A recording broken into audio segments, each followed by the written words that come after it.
Sandrine Juster-Lermite, bonjour. En quoi consistent les missions post-sismiques organisées par la FPS?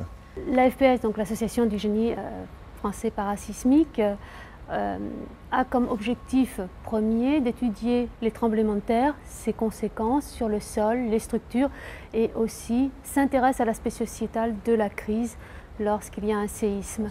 L'une des particularités, c'est l'aspect pluridisciplinaire de ces missions. En effet, la FPS compte plus de 750 membres qui sont des sismologues, des géotechniciens, des géologues, des ingénieurs structures, des sociologues, des architectes, et puis d'autres professions encore, notamment des économistes. Que peut-on déjà dire à propos du séisme en Haïti? Alors, le séisme en Haïti est un séisme de grande magnitude. Il était entre 7 et 7,2 selon les scientifiques.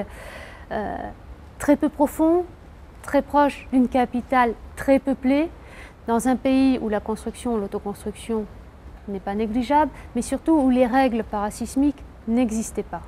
Et donc, ça a engendré énormément de destruction. Donc le séisme en Haïti sera l'un des plus meurtriers de cette décennie. Nous avions le séisme de Chine, qui nous avait laissé avec plus de 230 000 morts. Hélas, le séisme d'Haïti fera partie de ces séismes particulièrement meurtriers parce que touchant une population très dense dans des zones où les constructions ne respectaient aucune disposition parasismique. Qu'est-ce que la FPS compte lancer dans le cadre du séisme en Haïti? Là où la FPS peut intervenir, c'est au niveau de l'hébergement. Il y a un certain nombre de bâtiments qui se sont écroulés, mais il y a aussi d'autres bâtiments qui sont toujours debout et qui restent relativement sûrs. Ces bâtiments doivent être inspectés et donc ce sont toute une procédure de diagnostic d'urgence que l'on doit faire rapidement pour permettre aux habitants de revenir au moins dans les habitations les plus sûres pour qu'ils puissent reprendre leur vie normale, si l'on peut dire. Et la dernière action, et celle-là elle est à beaucoup plus long terme, aujourd'hui énormément de personnes font des dons. Et ça c'est très bien, les ONG sont là pour aider à rebâtir ce pays.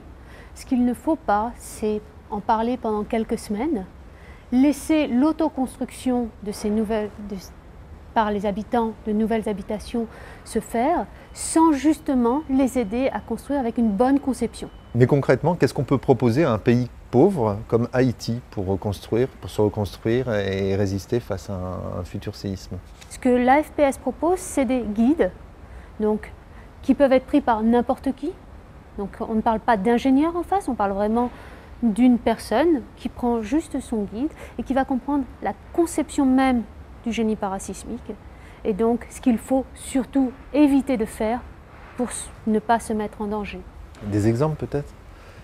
L'exemple, c'est toute structure sera de forme régulière, compacte. On ne cherchera pas à faire des éléments discontinus, des excroissances, des porte-à-faux importants. Si vous respectez une structure relativement régulière avec des bons contreventements, c'est-à-dire des éléments qui vont reprendre les efforts horizontaux, puisque le séisme, ce sont des efforts horizontaux à reprendre, il n'y a aucun souci.